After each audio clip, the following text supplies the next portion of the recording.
ಹುಬ್ಬಳ್ಳಿಯಲ್ಲಿ ಬಿಜೆಪಿ ಉಚ್ಚಾಟಿತ ಶಾಸಕ ಬಸನಗೌಡ ಪಾಟೀಲ್ ಯತ್ನಾಳ್ ಹೇಳಿಕೆ.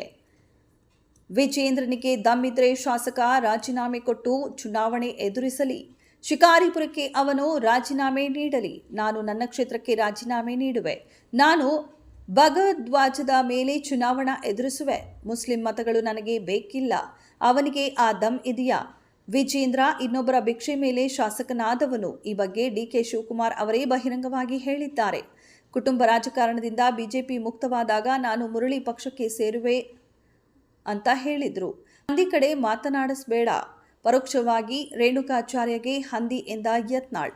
ಕುಟುಂಬ ಮುಕ್ತ ಆದ ಮೇಲೆ ನಾನು ಬಿಜೆಪಿಗೆ ಹೋಗ್ತೀನಿ. ವಿಜೇಂದ್ರಗೆ ದಮ್ಮಿದ್ರೆ ನನಗೆ ನೇರವಾಗಿ ಮಾತಾಡು. ಹಂದಿಗಳ ಕಡೆ ಮಾತನಾಡಿಸಬೇಡ. ಹಂದಿಗಳು ಹೊರಗೆ ಬೀಳಬೇಕು, ಮನೆ ಒಳಗೆ ಕರ್ಕೋಬಾರ್ದು. ಸ್ವಾಮಿಯಾಗಿ SC ಸರ್ಟಿಫಿಕೇಟ್ ತಗೊಂಡಿದ್ದಾನೆ, ನಾಚಿಕೆ ಆಗಲ್ವಾ? ಪರೋಕ್ಷವಾಗಿ ರೇಣುಕಾಚಾರ್ಯ ವಿರುದ್ಧ ಯತ್ನಾಳ್ ಗರಂ. ಎಲ್ಲಿವರೆಗೆ ಒಂದು ಕುಟುಂಬದಿಂದ ಮುಕ್ತ ಆಗೋದಿಲ್ಲ ಭಾರತೀಯ ಜನತಾ ಪಾರ್ಟಿ, ಅಲ್ಲಿವರೆಗೆ ನಾವು ಪಕ್ಷದಲ್ಲಿ ಹೋಗೋ ಪ್ರಶ್ನೆ ಉದ್ಭವ ಆಗೋದಿಲ್ಲ. ಆ ಕುಟುಂಬ ಒಳ್ಳೆಯದಿತ್ತಂದ್ರೆ ನಾನು ಗೌರವ ಕೊಡ್ತಿದ್ದೆ. ಕೆಲವೊಂದು ಮಂದಿ ಆ ಕುಟುಂಬದ ಯಾವ ರೀತಿ ನಮ್ಮ ಜೊತೆ ನಡ್ಕೊಂಡಾರೆ. ಉತ್ತರ ಕರ್ನಾಟಕದ ನೀರಾವರಿ ವಿಚಾರದಲ್ಲಿ ಭಾಳ ದೊಡ್ಡ ದ್ರೋಹ ಆಗಿದೆ. ನಮಗೊಂದು ರೂಪಾಯಿ ಕೊಡಲಿಲ್ಲ ಅವರು ಮುಖ್ಯಮಂತ್ರಿ ಇದ್ದಾಗ. ಯಾರು ಉತ್ತರ ಕರ್ನಾಟಕದಿಂದ ಮುಖ್ಯಮಂತ್ರಿ ಆದವರು ಇವರು. BJP ಎಷ್ಟು ಮಂದಿ ಮುಖ್ಯಮಂತ್ರಿ ಆಗ್ಯಾರ ಅವರೆಲ್ಲ ಉತ್ತರ ಕರ್ನಾಟಕದ ಆಶೀರ್ವಾದದಿಂದ. ಉತ್ತರ ಕರ್ನಾಟಕದಾಗ ಜೋರು ಬಂದಾಗನೇ ಅವ್ರಾಗೋದು. ನಾವಿದ್ರೆ ಮತ್ತೆ ಸರ್ ಅಂತೇಳಿ ಅವ್ರ ಮುಂದೆ ಫೈಲ್ ತೊಗೊಂಡು ನಿಂದಿರೋದು. ನಮ್ಮವ್ರು ಮುಖ್ಯಮಂತ್ರಿ ಆಗಿದ್ದರು, ಬೊಮ್ಮಾಯಿಯವರಾಗಿದ್ದರು, ಜಗದೀಶ್ ಶೆಟ್ಟರ್ ಆಗಿದ್ದರು. ಏನು ಮಾಡೋದು? ದುರ್ದೈವ ಅಂದ್ರೆ ಎಷ್ಟು ನೀರಾವರಿಗೆ ಆದ್ಯತೆ. ಇವತ್ತು ನೋಡಿರಿ, ಇನ್ನೊಂದು ಇಂಟರ್ನ್ಯಾಷನಲ್ ಏರ್ಪೋರ್ಟ್ ಮಾಡ್ತಾರ್ದು ಬೆಂಗಳೂರಿಗೆ. ನಾ ಮನೆ ವಿಧಾನಸಭಾದಾಗ ಹೇಳಿದೆ, ಅಲ್ಲಪ್ಪ ನಾನು ಬೆಳಗಾವಿ ಅಧಿವೇಶನದಾಗ ಹುಬ್ಬಳ್ಳಿ ಧಾರವಾಡ ಬೆಳಗಾವಿ ನಡ್ಬರ್ಕು ಒಂದು ಇಂಟರ್ನ್ಯಾಷನಲ್ ಏರ್ಪೋರ್ಟ್ ಮಾಡಿರಿ. ಈ ಭಾಗ ಬೀಳಿತದೆ. ನೀವು ಹಳ್ಳಿ ಮಿಳ್ಳಿ ಹೋಗಿ ಅಲ್ಲೇ ಬೆಂಗಳೂರಿನಾಗ ಈಗ ಒಂದು ಐತಲ್ಲ ಇಂಟರ್ನ್ಯಾಷನಲ್ ಏರ್ಪೋರ್ಟ್ ಐತಿ, ಇನ್ನೊಂದು ಮೊದಲಿನ ಹಳ್ಳಿ ಏರ್ಪೋರ್ಟ್ ಐತಿ. ಮತ್ತು ಉತ್ತರ ಕರ್ನಾಟಕ ಡೆವಲಪ್ ಯಾವಾಗ ಆಗೋದು? ಯಾವಾಗ ನೀರಾವರಿ ಆಗಬೇಕು. ಸುಮಾರು 17,70,000 ಎಕರೆ ನೀರಾವರಿ ಆಗ್ತದೆ. ಏನೋ ಆಲ್ಮಟ್ಟಿ 524 ಎತ್ತರ ಮಾಡಿದ್ರೆ ಇವತ್ತು 1,16,000 ಕೋಟಿ ರೂಪಾಯಿ ನೀವು ಸಾಲ ತೆಗೆದಿರಿ ಗ್ಯಾರಂಟಿ ಸಲುವಾಗಿ. ಅದ್ರಾಗ 58,000 ಕೋಟಿ ರೂಪಾಯಿ ಬರೀ ಗ್ಯಾರಂಟಿಗೆ ಹೋಗ್ತದೆ. ನಾ ಸರ್ಕಾರಕ್ಕೆ ಮೊನ್ನೆ ವಿಧಾನಸಭಾದಾಗ ಹೇಳಿದ್ದು, ಗ್ಯಾರಂಟಿ ಸಲುವಾಗಿ ನೀವು ಸಾಲ ತೆಗಿಲಕತ್ತೀರಿ. 1,16,000 ಯಾರು ಜನರ ಮೇಲೆ ಏರ್ಲಕತ್ತೀರಿ. ಅದ್ರ ಜೊತೆಗೆ ಇನ್ನೊಂದು ಲಕ್ಷ ಕೋಟಿ ಸಾಲ ತೆಗೀರಿ. ಕೃಷ್ಣಾ ಮೇಲ್ದಂಡೆ ಮುಗಿದು ಹೋಗ್ಬಿಡ್ತದೆ. ನಿಮಗೆ ಬಿಕ್ಕಿ ಬಿಡೋದು ಬಂದಾಗ್ತದೆ. ನಾವೇನು ನಿಮ್ಗೆ ಒಮ್ಮೆ ನೀರಾವರಿ ಆಗಿಬಿಡ್ತಂದ್ರೆ ಕರೆಂಟ್ ಒಂದು 10 ತಾಸು ಕೊಟ್ಟರೆ ರೈತರಿಗೆ ಯಾವ ನಿಮ್ಗೆ ಗ್ಯಾರಂಟಿನೇ ಬೇಕಿಲ್ಲ. ಅವರೇ ನಿಮ್ಗೆ ದಾನ ಮಾಡ್ತಾರೆ. ಯಾಕಂದ್ರೆ ನಮ್ಮ ಬಿಜಾಪುರದವ್ರು ದಾನ ಮಾಡೀವಿ. ಇಂದಿರಾ ಗಾಂಧಿಯವ್ರಿಗೆ, ನಿಜಲಿಂಗಪ್ಪನವ್ರು ಬಂಗಾರದಿಂದ ತುಗಿ ಇಂಡಿಯಾ ಚೀನಾ ವಾರ್ನಾಗ ಬರಗಾಲ. ಮತ್ತು ಅವಾಗ ಏನೂ ಇದ್ದಿದ್ದಿಲ್ಲ, ಅಂಥದ್ರಾಗ ಬಂಗಾರ ಕೊಟ್ಟಿವಿ ನಾವು. ನಾ ಇದೇ ಹೇಳೋದು, ಉತ್ತರ ಕರ್ನಾಟಕದಲ್ಲಿ ಏನು ಅನ್ಯಾಯ ಆಗ್ತಾಯಿದೆ, ಇದು ಧ್ವನಿ ಎತ್ತಾ ಇದ್ದೀವಿ. ಹಿಂದೂಗಳ ಕೊಗ್ಗಲೆ ಆಗ್ತಾಯಿದೆ ಇವತ್ತು ರಾಜ್ಯದಲ್ಲಿ. ಬರೇ ಒಂದು ಟ್ವಿಟರ್ನಾಗ ಇದು ಮಾಡಿ ನಿನ್ನೆ ನಾನು ಭಾಳ ಖಡಕ್ ಒಂದು ಇದು ಕೊಟ್ಟಿದ್ದಕ್ಕೆ ಓಡಿ ಹೋಗಿ ನಮ್ಮ ಅಧ್ಯಕ್ಷ ಅಲ್ಲಿ ಭೇಟಿಯಾಗಿ ಬಂದೆ. ಇಲ್ಲಾಂದ್ರೆ ಎಲ್ಲಿಯೂ ಹೋಗೋದೇ ಇಲ್ಲ, ನಾಪತ್ತೆ. ಅಂದರೆ ಹಿಂದೂಗಳು ಇಲ್ಲೇ ಹುಬ್ಬಳ್ಳಿ ಒಳಗೆ ಪೊಲೀಸ್ ಸ್ಟೇಷನ್ ಹೋಗಿ ಹೊಡೆದ್ರು. ಇಲ್ಲೇ ಮಹಾನ್ ನಾಯಕರಿದ್ದರು.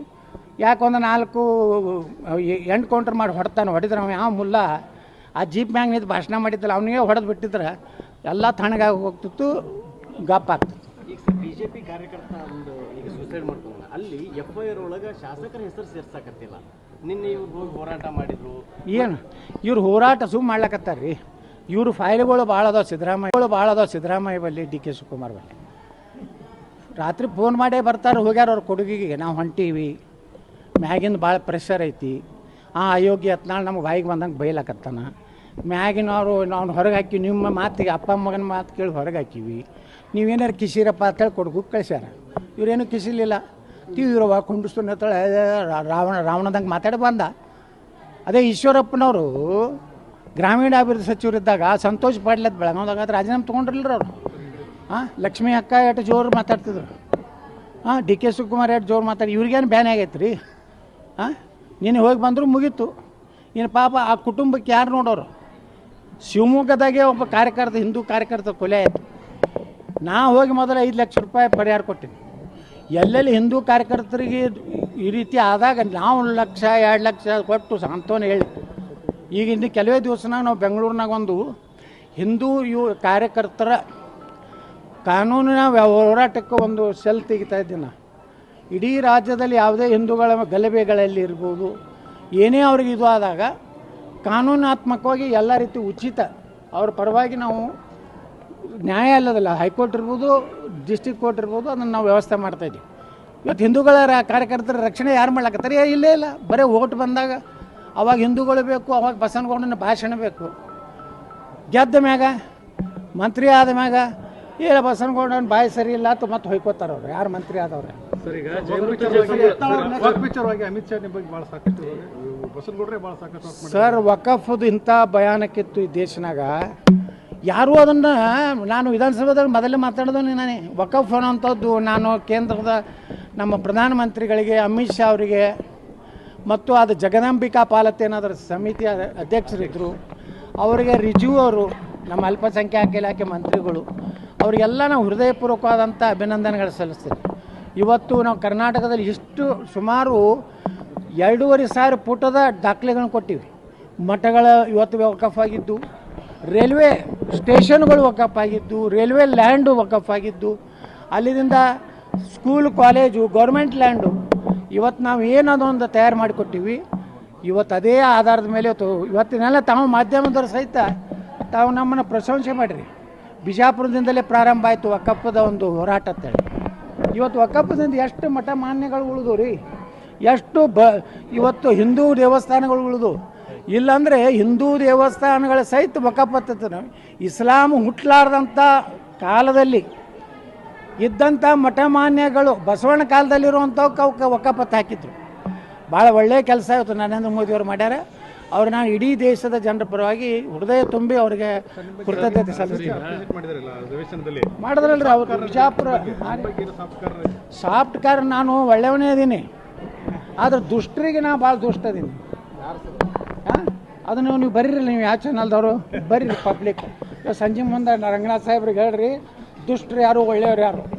ಯತ್ನಾಳ ಬದ್ಮಾಸು ಡ್ಯಾಶ್ ಬದ್ಮಾಸು ಅಂತ ಒಂದು ತಾಸದ್ದು ಹೊಡೀರಿ. ಯಾವ ಮಗ ಬೇಡ. ಈಗ ನಿಮ್ಮ ಪರವಾಗಿ ಮಾತಾಡಿದ್ರೆ ತಪ್ಪೇನೈತಿ? ಯಾವ ಟ್ರಸ್ಟ್? ಯಾ ಲಫಂಗರು ಅವ ಯಾವ ಪ್ರಭಾಕರ್ ಏನ್ರ ಅವ ಪ್ರಬಂಡ್ನ ಹುಣಸಿ ಕಟ್ಟಿ ಲೋಫೋರ್ ನನ್ನ ಮಗ, ಬದ್ಮಾಸ್ ನನ್ನ ಮಗ, ಅದ್ರ ಆಸ್ತಿ ಹೊಡ್ಕೊಂಡನವ. ಆ ಟ್ರಸ್ಟ್ನಾಗ ಯಾರ್ಯಾರ ಡೈರೆಕ್ಟರ್ಗಳು ತೆಗೀರಿ. ಅವ್ರ ಫ್ಯಾಮಿಲಿ ಮಾಡ್ಕೊಂಡನ್ರಿ. ಒಂದು ಮಠದ ಆಸ್ತಿ, ಒಂದು ದೇವಸ್ಥಾನ ಆಸ್ತಿ ಯಾರೂ ತಿನ್ನಬಾರ್ದು.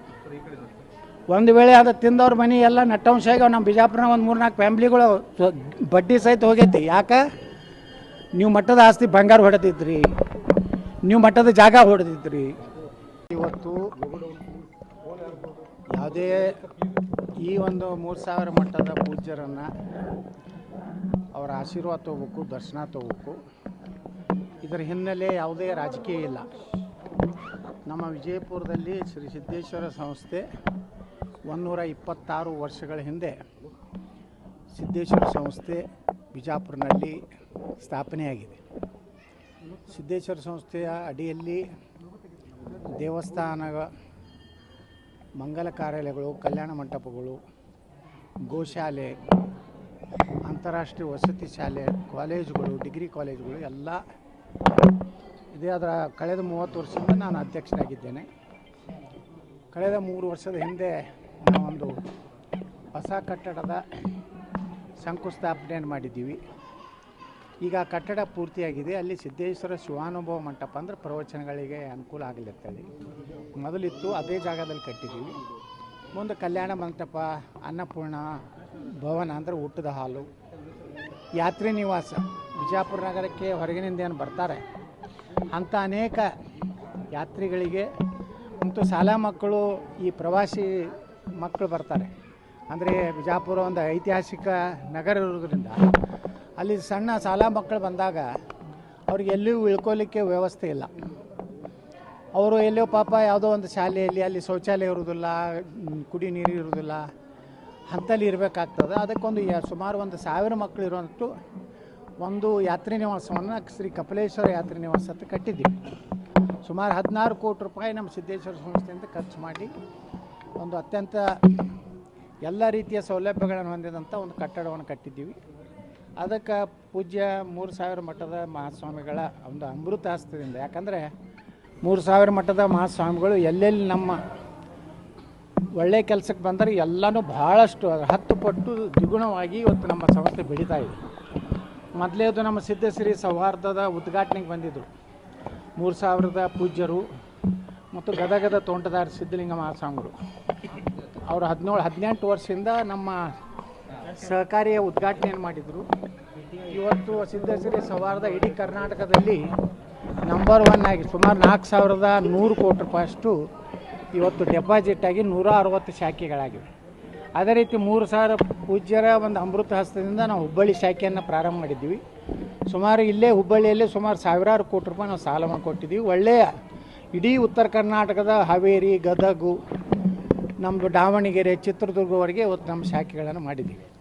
ಅದಕ್ಕೆಲ್ಲ ಪೂಜ್ಯರ ಒಂದು ಭಾಳ ದೊಡ್ಡ ಒಂದು ಅವರ ಕೈ ಏನಿದೆಯಲ್ಲ ಒಂದು ಅಮೃತದ ಕೈ ಇದೆ.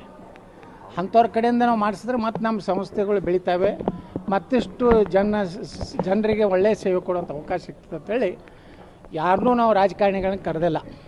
ಅಲ್ಲಿ ಕೇವಲ ಕೊಪ್ಪಳದ ಶ್ರೀಗಳು ಮತ್ತು 3000 ಮಠದ ಶ್ರೀಗಳ ಅಮೃತ ಹಸ್ತದಿಂದ ಅವತ್ತೇ ನಾವು ಯಾವ ರೀತಿಯಲ್ಲಿ 3000 ಮಠದ ಅನ್ನದಾಸೋಹ ಇದೆ ಅದೇ ರೀತಿಯಲ್ಲಿ ನಮ್ಮಲ್ಲಿನೂ ಒಂದು ಸಣ್ಣ ಪ್ರಮಾಣದಲ್ಲಿ ಅನ್ನದಾಸೋಹವನ್ನು ಪ್ರಾರಂಭ ಮಾಡ್ತಾಯಿದ್ವಿ ಪೂಜ್ಯರ ಒಂದು ಅಮೃತ ಹಸ್ತದಿಂದ.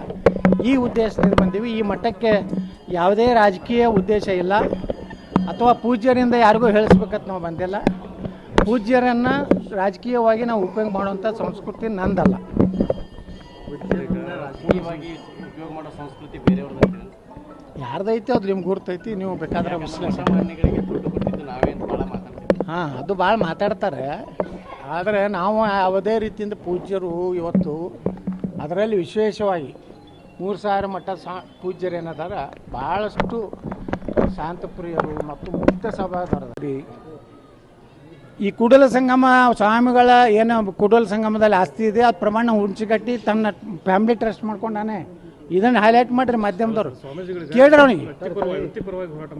ಯಾರು ವ್ಯಕ್ತಿಪರ? ಅವ್ರು ಎಲ್ಲರ ಪರ ಮಾಡ್ಯಾರ.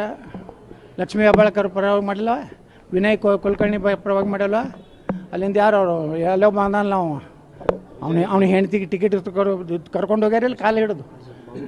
ಹಾಂ ಹಾಂ, ಹೆಸರು ಅದಕ್ಕೆ ನೋಡ್ರಿ, ಚಲೋ ಮಂದಿದ ಹೆಸರು ತೊಗೋಬೇಕತ್ತ ಮಠದಾಗ ನಿಂತು ನೀವು ದುಷ್ಟ್ರ ಹೆಸರು ತೊಗೋಬೇಕಾದ್ರೆ ಹೊರಗೆ ನಡ್ರಿ ಹೇಳ್ತೀನಿ, ರಾವಣ ದುರ್ಯೋಧನ ಯಾರದವ.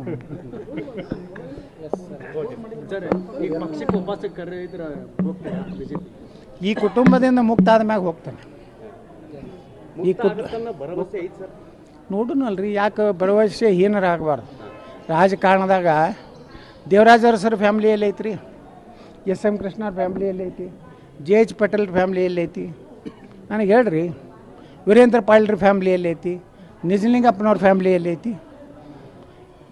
ಹೋಗೋದೇ ಒಂದು ದಿವಸ, ಇದು ಯಾವುದೂ ಶಾಶ್ವತ ಅಲ್ಲ.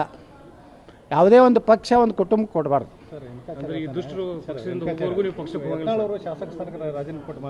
ಮೊದಲು ವಿಜೇಂದ್ರ ರಾಜೀನಾಮೆ ಕೊಡತ್ತೇಳ್ರಿ. ಯಾಕಂದ್ರೆ ಡಿ.ಕೆ. ಶಿವಕುಮಾರ್ ಹೇಳ್ಯಾನ, ನಮ್ಮ ಭಿಕ್ಷೆಯಿಂದ ನೀವು ಹಾಗೆ ಹೇಳ್ಯಾರ ಇಲ್ಲ, ನೀವು ಮಾಧ್ಯಮದವ್ರು ಹೇಳ್ರಿ ಏನಂತ ಹೇಳ್ಯಾರಿ, ನಮ್ಮ ಭಿಕ್ಷೆಯಿಂದ ನೀ ಎಮ್ ಎಲ್ ಎ ಆಗಿಯಪ್ಪ, ವಿಧಾನಸಭಾ ಕಟ್ಟಿ ಹತ್ತಿದ್ದೆ, ನಾವು ಏನಾರ ನಾಗರಾಜಗೌಡ ಕೊಟ್ಟಿದ್ರೆ ನೀನು 30,000 ಲಗ ಹೊಡಿತಿದ್ದೆ ಅಂತ ಹೇಳಿದ್ದ. ಮೊದಲು ವಿಜೇಂದ್ರ ರಾಜೀನಾಮೆ ಕೊಡಲಿ, ನಾನು ರಾಜೀನಾಮೆ ಕೊಡ್ತೀನಿ, ಇಬ್ಬರು ಇಲೆಕ್ಷನ್ ಮಾಡೋಣ. ದಮ್ಬಿದೆಯಾ ವಿಜೇಂದ್ರ? ಇಂಥ ಹಂದಿಗಳಿಂದ ಯಾಕೆ ಮಾತಾಡಿಸ್ತೀವಿ ವಿಜೇಂದ್ರ? ಹಾಂ, ತಾವೊಬ್ಬ ಸ್ವಾಮಿಯಾಗಿ SC ಸರ್ಟಿಫಿಕೇಟ್ ಕೊಡೋ ನಾನು ನಾಚಿಕೆ ಆಗೋದಿಲ್ಲ ವಿಜೇಂದ್ರ. ನಿನ್ನ ಶಿಕ್ಷಣಿಗೆ ನಿನಗೆ ದಮ್ಮಿದ್ರೆ ನೀನು ನನಗೆ ನೇರವಾಗಿ ಮಾತಾಡ. ನನಗೆ ರಾಜೀನಾಮೆ ಕೇಳ್ತಿಯಲ್ಲ, ನೀ ರಾಜೀನಾಮೆ ಕೊಡು. ಶಿಕಾರಿಪುರಕ್ಕೆ ನೀ ಕೊಡು, ವಿಜಾಪುರಕ್ಕೆ ನಾ ಕೊಡು. ಬರೀ ಭಗವಜಾಂಡ ಮ್ಯಾಗ ನಾ ಆರಿಸಿ ಬರ್ತೀನಿ. ಮುಸಲ್ರ ಹೋಟೆ ಬೇಡ ಅಂತ ಹೇಳಿನ, ಸಾಬ್ರ ಊಟ ನನಗೆ ಬೇಕಾಗಿಲ್ಲ. ಹಾಂ, ರೆಡಿ, ಐ ಆಮ್ ರೆಡಿ. ದಮ್ ಇತ್ತಂದ್ರೆ ಹೇಳತ್ತೇಳ್ರಿ ಅವನಿಗೆ. ಯಾಕಂದ್ರೆ ಡಿ.ಕೆ. ಶಿವಕುಮಾರ್ ಹೇಳಿದಕ್ಕೆ ಪ್ರತಿಕ್ರಿಯೆ ಕೊಡಬೇಕಾಗಿತ್ತಲ್ಲ. ಇಲ್ಲ ನಾನು BJPಯಿಂದ ಗೆದ್ದಿದ್ದೀನಿ, ದಾಖತ್ತಿದ್ರೆ ನಮಗೆ ಗೆದ್ದು ತೋರಿಸ್ತೀನಿ ಅಂತ ಹೇಳಬೇಕಾಗಿತ್ತು, ಹೇಳಿಲ್ಲ. ನಾ ಹೇಳಕತ್ತೀನಿ, ಬಾ ನೀನು ರಾಜೀನಾಮೆ ಕೊಡು, ನಾನು ಕೊಡ್ತೀನಿ. ನೀ ಹಂದಿಗಳ ಕಡೆಯಿಂದ ಮಾತಾಡ್ಸೋಬೇಡ. ಹಂದಿಗಳು ಅಲ್ಲಿ ಹೊರಗಡೆ ಆಡ್ತಾವೆ, ಅವು ಮನೆಯಲ್ಲಿ ಕರ್ಕೋಬಾರ್ದು.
ಇಲ್ಲ ಅದು ಮೊದಲು ಅದೊಂದು ನಮ್ಮ 2 ವರ್ಷ ಹಾಕಿ ಮಾಡ್ರಿ ಬರೋಬ್ಬರ ಅದು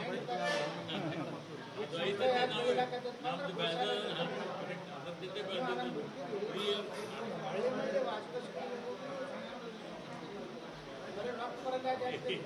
ಅದರದ್ದೇ ಬೆಳೆದಿದ್ದು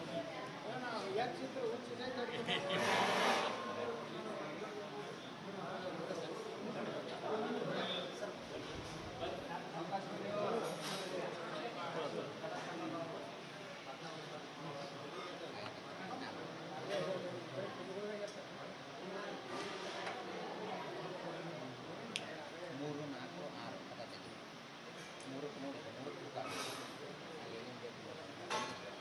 ಏನೇನು